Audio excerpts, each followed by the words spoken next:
You ask Tiger to calculate. This deals with finding the midpoint between 2 points. The midpoint between the 2 points is -5.5, -16. Let's solve it step by step. Plot the 2 points and calculate the midpoint using the formula. The coordinates of point 1 are, x1 equals -14, y1 equals -98. The coordinates of point 2 are, x2 equals 3, y2 equals 66. PM represents the midpoint of the 2 points.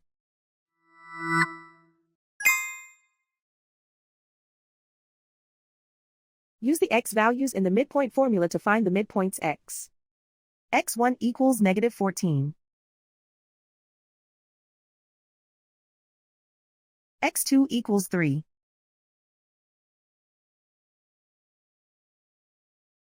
Simplify the arithmetic.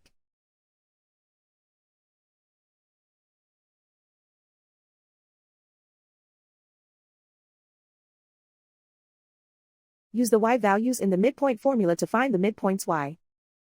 y1 equals -98. y2 equals 66.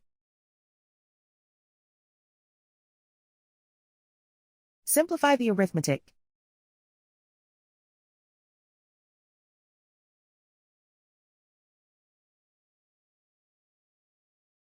And so, the midpoint is -5.5, -16.